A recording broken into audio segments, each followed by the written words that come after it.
Hello, I'm Mr. Eliason, and welcome to World History. Today we're going to start our new unit by talking about the Atlantic world by traveling to the continents that we haven't discussed yet and introducing you to the whole Americas thing. Obviously, trying to introduce two whole continents over the course of one lesson is a pretty broad task.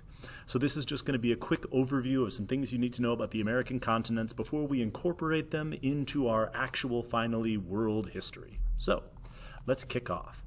Here are the basic objectives for today, and let's dive into our story. So, humans, we think, started somewhere in Africa and over time migrated across the world in, dealing with changes in climate, trying to find food sources, and adapting to their environment. We think that humans arrived in the Americas, somewhere in the area of 12,000 years ago, moving out of our sort of civilizational hearths and sort of moving across the world. We think that, again, the following large animals and things like that, they eventually populated all the way down to South America through the whole land bridge, although, again, that's just a theory, and there are other sort of historically accepted explanations for how humans got to the American continents. One of the downsides of living on the American continents, there's a couple downsides of being a human living on the American continents. One of which is, of course, when you're migrating, humans tend to migrate much easier going east to west because it's a generally similar climate zone, similar types of plants, similar types of animals, things like that. If you're migrating into sort of more extreme climates, it's much more difficult to adapt. And so that in general means that humans are not going to be moving around as much in the Americas. Also sort of the geographical choke points and the somewhat harsh sort of biomes of Mexico and South America prevent a lot of movement. And the other big problem is when you look at domesticated plants and animals, the Americas come up pretty short. All the great useful domesticated plants and animals, your horses, your oxen, your pigs, your stuff like that, sheep, come from Eurasia or Africa. And so because of this, the Americas don't have many domesticated plants and don't have many domesticated animals, or as many, and they don't have any of the real labor-saving animals, the strong ones that you can use for labor and ride, your oxes or your horses or stuff like that. In North America, you've got the turkey, which is delicious, but the usefulness of a turkey for plowing a field or building a building or riding into combat is somewhat limited for what I hope are obvious reasons. This means that human civilizations in the Americas have to depend more on human labor than animal labor, which again is going to be kind of problematic. You do get agriculture spreading in the areas in which agriculture is areas that are suited to agriculture. And so you get some woodland farmers and some farmers in the southwest. And up in the north, you see mostly hunting and gathering peoples, as same on the plains, things like that.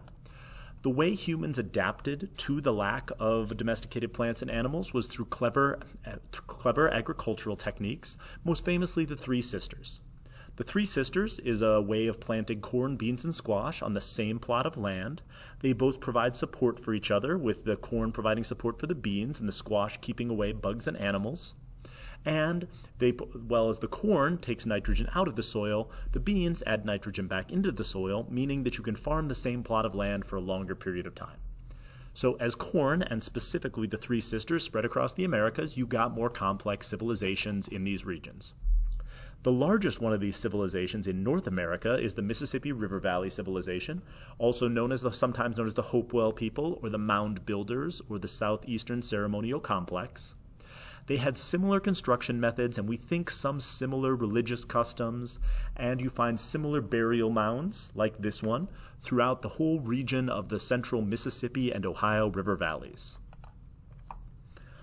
The biggest city in this is in modern-day St. Louis, Cahokia, and we find all that's left of it today is sort of the central ziggurat, but we think it was one of the largest cities in North America and a large trading hub for these mound builder peoples.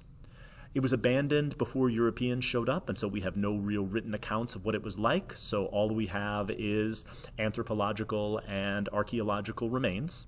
So what we know about it is somewhat limited, but again, it shows that there were large, complicated, or complex civilizations in North America at some point, and by reading accounts of other groups that spoke the same language, we can make some assumptions about what their society was like. For example, religious is important, very hierarchical. This was from a French missionary, so pause and take it in. And we're going to see some elements of this continuing in other Native American groups. As we head to the southwest, you have the Pueblo peoples, who again had a large, complex civilization. They very successfully used irrigation to compensate for the lack of water and rainfall within their areas. And they built these very impressive cliffside dwellings and this style of pottery. But again, the Pueblo people's civilization declined and collapsed before Europeans showed up, and so most of what we know about them we know from examining ruins that were no longer occupied by the time Europeans arrived. In Central America, we have the Olmec Empire, which again we know some things of from some historical accounts. The giant stone heads, of course, are probably their most noteworthy accomplishment, and we know that they had trade routes throughout sort of the southern Gulf of Mexico region. They also established a number of the things that these later empires would establish, specifically the Mesoamerican ball game, which you're hopefully familiar with. Big ball on big hoop on the wall, and at least in the Aztec version, you're getting this leather ball up through the hoop with a combination of like elbows and hips, so incredibly skilled in order to do this. And then we see incredible skill required to do this, and we see these stadiums built for spectators.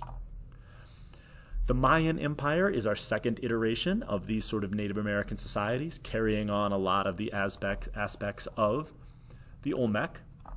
We, of course, as we see here, the Mayans had significant amounts of cities, some strong construction from them. We still have a number of Mayan ruins, including Chichen Itza.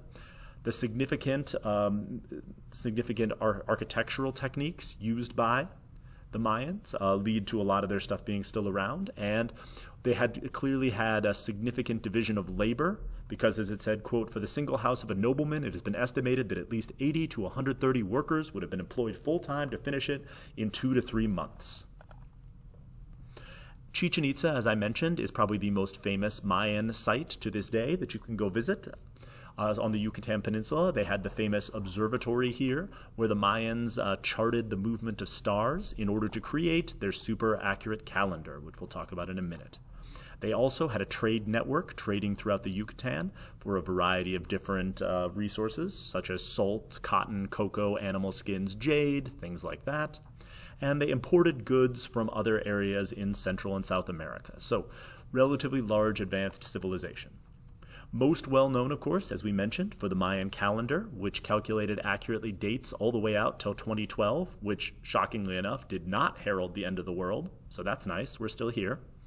And they had some system of numbers and mathematics that included the concept of zero, developed independently from other groups of humans, which you should probably go ask your math teacher why zero is so important, because it's kind of a big deal. In South America, you had the Wari Empire, which used irrigation again to create a relatively complex society, had relatively well-built cities here. You can see Wari in modern-day Peru in the Andean highlands, and had a complex system of pottery, or a complex method of creating pottery to create these very sort of advanced designs. The Wari Empire would, of course, decline and collapse again long before Europeans showed up, so we don't know much about their actual organization. But it should be known that all of these empires did build upon the works of previous empires, and so you do have a sense of cultural continuity in the Americas, just like you do in other places. So that takes us back to our objectives for today. Hopefully you can answer them in some detail, and thank you for listening.